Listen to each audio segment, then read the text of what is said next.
लोगों के शौक बहुत अलग अलग होते हैं। दुनिया में कई सारी चीज़ें हैं करने के लिए, लेकिन अगर कोई रेयर चीज़ों की तरफ बढ़ता है, यानी कुछ अलग करना चाहता है, तो वो नज़रों में आ ही जाता है, यानी क्राउड में एक फेस उभर कर आता है।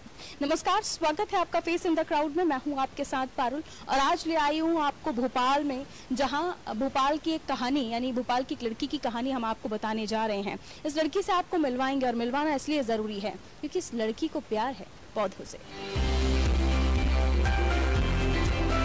मैं असिस्टेंट प्रोफेसर हूँ, तो जाने से पहले 2 घंटे और आने के बाद 2 घंटे।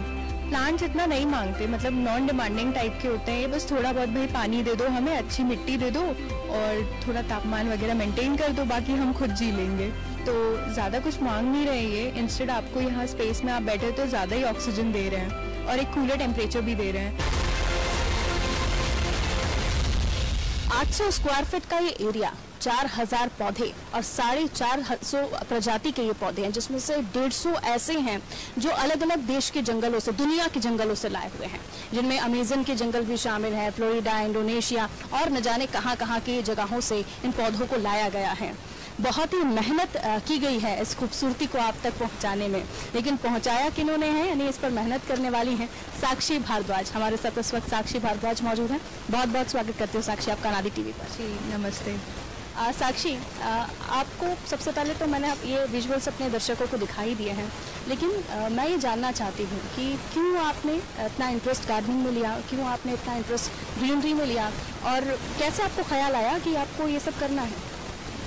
बचपन से ही मैं जिस भी जगहों पे रही हूँ, जैसे मैं हूँ बेसिकली जबलपुर से, तो जबलपुर में हम लोग पचपेड़ी में रहते थे, तो वो बहुत माउंटेनियस एरिया है। जैसे अपना ये वाला इलाका है भोपाल में कलियासौर डैम का एरिया है, उसी तरीके से वहाँ पे भी मैं बचपन से ही पेड़ पौधों के बीच में रही हूँ। तो एक आपका झुकाव हो जाता है ग्रीनरी के बीच में रहने का, ना कि सिटीज़ में रहने का।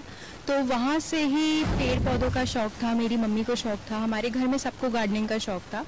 बट मेरा जो कीन इंटरेस्ट है, जैसे जब मैं बड़ी हुई, पढ़ाई वढ़ाई करी, तब तक मेरा ऐसा कोई ख़ास इंटरेस्ट नहीं था। पेड़ पौधे रहते थे घर में, बट 2018 में मैंने इसके तरफ थोड़ा काम करना स्टार्ट किया। मैंने अपना मास्टर्स माइक्रोबायोलॉजी से किया है बरकतुल्लाह यूनिवर्सिटी से। तो उस टाइम पे मैं बेसिकली वर्मी कंपोस्टिंग और किचन वेस्ट कंपोस्टिंग पे काम करती थी, तो क्योंकि वो हमारे कोर्स का करिकुलम था। तो उसको करते करते जब उसका इम्प्लीमेंटेशन हमें प्लांट्स पे करना रहता था, तो डिफरेंट ऑर्नामेंटल प्लांट्स है, वेजिटेबल प्लांट्स पे उस पे करते थे। जब वो करना स्टार्ट किया तो ऐसा लगा कि अरे प्लांट कम्युनिटी तो बहुत बड़ी है। फिर इंटरेस्ट ग्रो हुआ, डिफरेंट नर्सरी से लोकल लेवल पे मैंने प्लांट्स कलेक्ट करे पहले। उसके बाद 2018 से लेकर 2019 तक कॉमन हाउस प्लांट्स जो हम लोग के घरों में होते हैं उनको कलेक्ट करा मैंने। उसमें बहुत सारे मेडिसिनल प्लांट्स भी थे, वेजिटेबल प्लांट्स भी थे और फ्लावरिंग नॉन फ्लावरिंग प्लांट्स भी थे। फिर 2020 जब हमारा लॉकडाउन हुआ, उस ड्यूरेशन में मेरा जो इंटरेस्ट ग्रो हुआ वो हुआ रेयर प्लांट्स में। काफ़ी टाइम था मेरे पास उस टाइम रिसर्च करने का, देखने का। तो इंडियन प्लांट कम्युनिटी मैंने हिट करी इंस्टाग्राम पे, बहुत बड़ी प्लांट कम्युनिटी है। तब जाके मुझे पता चला कि मेरे पास तो पेड़ है ही नहीं, और तब मैंने बहुत रिसर्च करना स्टार्ट किया। फिलोडेंड्रॉन्स, मॉन्स्टेरास, बिगोनियाज, होयाज, कैलेथियाज, ऐसे ना जाने कितने प्लांट स्पीशीज़ हैं जिनके बारे में पढ़ा, और मुझे लगा कि ये तो मेरे पास कुछ है ही नहीं। फिर मैंने धीमे धीमे उनको कलेक्ट करने के लिए कोशिश करी, कहाँ से कलेक्ट करना चाहिए। तो उसके लिए लगता है लाइसेंस। तो प्लांट्स आपको अगर इंपोर्ट कराने होते हैं तो आपके पास लाइसेंस होना चाहिए, तभी आप तक मिल पाते हैं। तो बहुत सारे इंडिया में सेलर्स हैं जिन पे लाइसेंस है, उनको मैंने अप्रोच करा और ऑन डिमांड उनसे वो सारे प्लांट्स मैंने बुलवाए, और वो सारे प्लांट्स मैंने यहाँ पे कलेक्ट करे। जो मेरा इंटरेस्ट है बेसिकली ट्रॉपिकल प्लांट्स पे है, और जैसे अमेज़न रेन फॉरेस्ट है, फ्लोरिडा है, या ऐसे डिफरेंट एरियाज है, इंडोनेशिया है, थाईलैंड है, डिफरेंट एरियाज़ के जो नेटिव प्लांट्स है वहाँ के, वो मैंने यहाँ पे कल्टिवेट करे। और ये जो प्लांट्स को इकट्ठे करने का रीज़न था वो ये था कि इनकी ऑक्सीजन यूएसपी काफ़ी हाई है। अगर आप मेरे जंगलवास में घूमेंगे आपको फूल थोड़े कम दिखेंगे, पत्तियाँ ज़्यादा लगेंगी। मैं more of a foliage type के जंगल्स को ग्रो करने में प्रेफरेंस रखती हूँ as compared to flowering. Generally हमारे यहाँ इंडिया में कंसेप्ट जो है वो गार्डनिंग का तब होता है कि अगर हम नर्सरीज जाते हैं तो जनरली या तो फ्रूटिंग या फ्रूटिंग हो गई या फिर अपने फ्लावरिंग प्लांट्स हो गए, हम इसकी तरफ ध्यान देते हैं। फोलिएज हर किसी को पसंद नहीं आते कि भाई यार इस पेड़ में तो सिर्फ पत्ती पत्ती है, फूल तो है ही नहीं। तो मेरे जंगल में आपको सिर्फ पत्तियां पत्तियां ज़्यादा नज़र आएंगी। इनकी खासियत यह है कि इनकी ऑक्सीजन यूएसपी बहुत हाई है और साथ ही साथ में इनकी रेडिएशन एब्जॉर्ब करने की कैपेसिटी बहुत हाई है। आज की जिस जनरेशन में हम रह रहे हैं, अर्बनाइजेशन इतना ज़्यादा हो रहा है और साथ ही साथ में हम स्मार्ट सिटीज़ की तरफ मूव कर रहे हैं, तो हम ये नहीं कह सकते कि हमें विकास नहीं चाहिए। ऑफ कोर्स हमें विकास चाहिए, हर किसी को एक कार चाहिए, एक मोबाइल फ़ोन चाहिए। जैसे जैसे बड़े लोग होते हैं, बच्चे बड़े होते हैं या हम लोग भी अभी बड़े हो रहे हैं, तो हमारी नेसेसिटी नीड्स बढ़ रही हैं। हम उनको सेट बैक नहीं कर सकते जस्ट बिकॉज कि they are causing harm to the environment. तो हमें अगर हाथ में हाथ मिला करके किसी से चलना है तो वो है एनवायरनमेंट। तो एक सेंसिटिव कॉर्नर, एक सेंसिटिव पार्ट आपको अपने अंदर डेवलप करना पड़ेगा ग्रीन्स के लिए, क्योंकि ये आपको मानना पड़ेगा कि ग्रीन्स के बगैर आपकी ज़िंदगी नहीं है और आप उनके बगैर नहीं जी सकते हैं। आई सपोज कोविड के लॉकडाउन में जो पूरा सिचुएशन था 2 साल का, हम सब लोग ने इस चीज़ को बहुत अच्छे से मतलब नोटिस करा कि ग्रीन्स कितना इम्पोर्टेंट पार्ट प्ले करता है और गार्डनिंग में कितने ज़्यादा लोगों ने मतलब खुद के गार्डनिंग में खुद के ऑर्गेनिक फ्रूट्स ग्रो कर रहे हैं, वेजिटेबल्स ग्रो कर रहे हैं, ग्रीन कॉर्नर्स बना रहे हैं।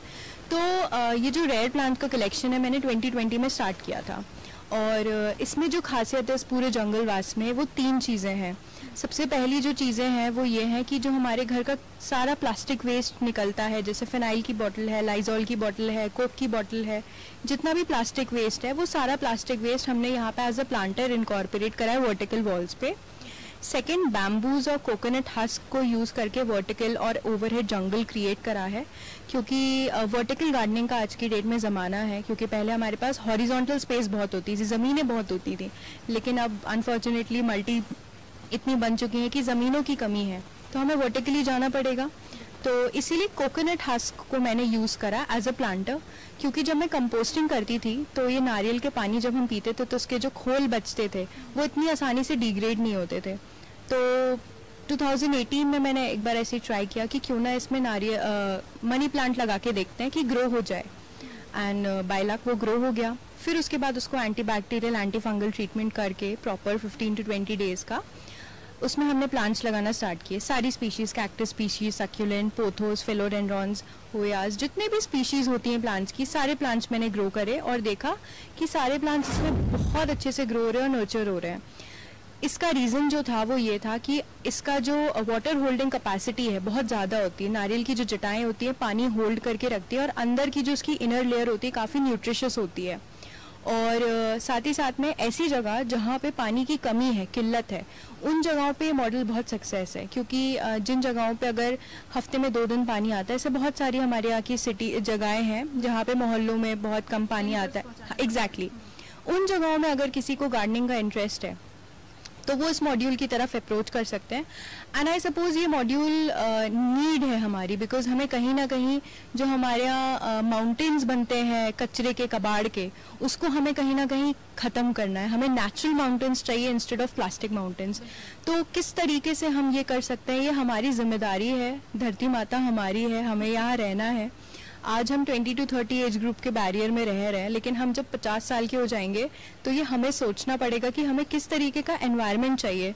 तो इट्स वेरी नेसेसरी कि हमारी जो यंगर जनरेशन है, जो अभी स्कूल या कॉलेजेस में है या जॉब कर रही हैं, तो उनको ये सोचना पड़ेगा कि किस तरीके से हम खुद को एसोसिएट कर सकते हैं ग्रीन्स के संग और एनवायरनमेंट के लिए हम अपना कॉन्ट्रीब्यूशन दे सकते हैं इंडिविजुअल लेवल पे।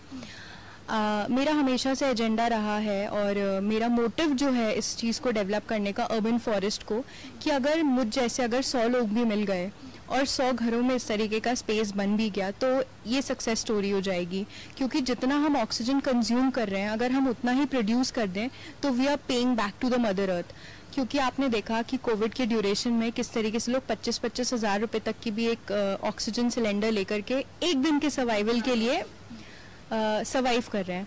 तो हमें ये समझना पड़ेगा, आई सपोज ये बहुत हाई टाइम है इस चीज़ को समझने के लिए कि ग्रीन्स कितना इम्पोर्टेंट पार्ट प्ले करते हैं। और अभी तक हमने जो फ्री में अपनी ऑक्सीजन ली है उसको हम रीपे बैक करें। और इसी के साथ साथ जो इस पूरे स्पेस की खासियत है वो ये है, ये एक छोटा सा जंगल है, मैंने जो आर्टिफिशियल जंगल बनाया है, बट इस आर्टिफिशियल जंगल का एक इकोसिस्टम है। यहाँ बहुत सारे जीव जंतु निर्भर हैं जो यहाँ रहते हैं, ये उनका आशियाना है। यहाँ पे 7 से 8 स्पीशीज़ की बटरफ्लाइज हैं जो मैं रेयर करती हूँ और वो यहाँ ग्रो करती हैं।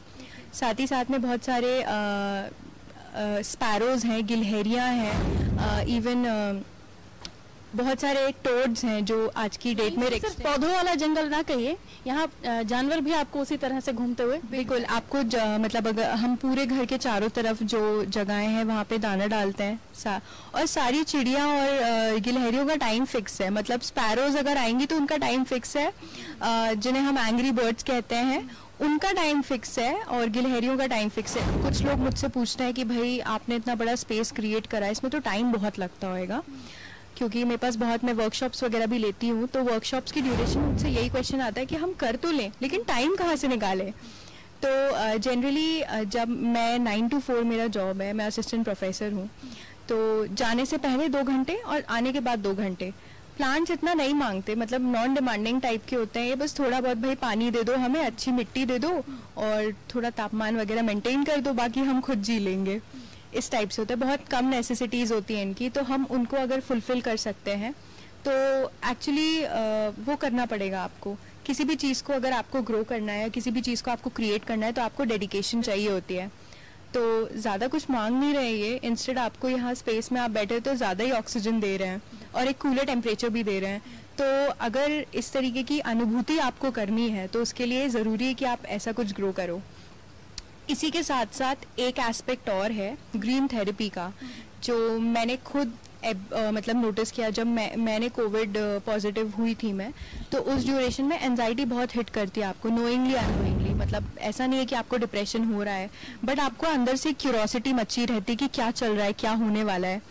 उस ड्यूरेशन में मैं जब यहाँ आकर के बैठती थी, मुश्किल से 10 मिनट आंख बंद करके शांति से पानी की आवाज़ सुन रही हूँ, चिड़िया घूम रही हैं, गिलहरियों की आवाज़ आ रही है, वो जब साउंड आपको रिसीव होता है ना और आप उसको मेंटली एब्जॉर्ब करने की कोशिश करते हैं, अपने आप आपको एक पीसफुल सेंस होता है, और उसको हम कहते हैं ग्रीन थेरेपी। इसी के साथ साथ जब आप पेड़ों की गुड़ाई करते हो, उसमें खाद देते हो, पेड़ को बढ़ते हुए देखते हो, ग्रो करते हो, एक पेड़ से 2 पेड़ बनाते हो, तो ये सारी चीज़ें जब आप करते हो ना तो बहुत कामनेस आपको मिलती है। मैं असिस्टेंट प्रोफेसर हूँ, तो जाने से पहले 2 घंटे और आने के बाद 2 घंटे। प्लांट्स इतना नहीं मांगते, मतलब नॉन डिमांडिंग टाइप के होते हैं, ये बस थोड़ा बहुत भाई पानी दे दो हमें, अच्छी मिट्टी दे दो और थोड़ा तापमान वगैरह मेंटेन कर दो, बाकी हम खुद जी लेंगे। तो ज़्यादा कुछ मांग नहीं रहे ये, इंस्टेड आपको यहाँ स्पेस में आप बैठे तो ज़्यादा ही ऑक्सीजन दे रहे हैं और एक कूलर टेम्परेचर भी दे रहे हैं। कई बार आप जहाँ डिप्रेशन में जा रहे हैं, जहाँ आपकी ज़िंदगी का माहौल ख़राब हो रहा है, परिवार में झगड़े हो रहे हैं, वहाँ इस तरह की चीज़ें करना अपने आप में एक शांति भरा माहौल परिवार में लेकर आता है, पीस लेकर आता है। और उसके अलावा आप जब खुद अपने हाथों से लगा हुआ पेड़ बढ़ते हुए देखते हैं, आपको खुद ही इन सब चीज़ों से प्यार हो जाता है। कई सारी रिक्वायरमेंट्स होती हैं, फैमिली में नीड्स होती हैं। बीवी ने कहा मुझे नई साड़ी चाहिए, बच्चों ने कहा हमको ये खिलौना चाहिए। जो हस्बैंड्स हैं या जो घर के मुखिया हैं वो नहीं पूरा कर पाते, और घर में जो माहौल बनता है वो फिर किसी का ठीक नहीं होता। जाहिर है ऐसी सिचुएशन में जब हम देख रहे हैं आज के इस माहौल में, जब पूर्तियाँ यानी नीड्स हम पूरी नहीं कर पा रहे हैं, चाहे परिवार का कोई भी व्यक्ति हो, ऐसी स्थिति में ये माहौल और फिर ग्रीनरी, फिर ऑक्सीजन, सभी चीज़ें तो अच्छी हैं, फिर क्यों ना एक बार ट्राई किया जाए। और भी बहुत कुछ दिखाना है साक्षी जी के इस जंगलवास में, तो चलिए लिए चलेंगे आपको साक्षी जी के इस जंगलवास में। और भी बहुत चीज़ें आपको देखने को मिलेंगी, सीखने को मिलेंगी, और आप भी कहेंगे कि हम क्यों नहीं कर सकते। जब एक बिजी शेड्यूल में रहने वाली एक लड़की कर सकती है तो आप भी कर सकते हैं, लेकिन एक छोटे से ब्रेक के बाद। मैं असिस्टेंट प्रोफेसर हूँ, तो जाने से पहले 2 घंटे और आने के बाद 2 घंटे। प्लांट्स इतना नहीं मांगते, मतलब नॉन डिमांडिंग टाइप के होते हैं, ये बस थोड़ा बहुत भाई पानी दे दो हमें, अच्छी मिट्टी दे दो और थोड़ा तापमान वगैरह मेंटेन कर दो, बाकी हम खुद जी लेंगे। तो ज़्यादा कुछ मांग नहीं रहे ये, इंस्टेड आपको यहाँ स्पेस में आप बैठे तो ज़्यादा ही ऑक्सीजन दे रहे हैं और एक कूलर टेम्परेचर भी दे रहे हैं।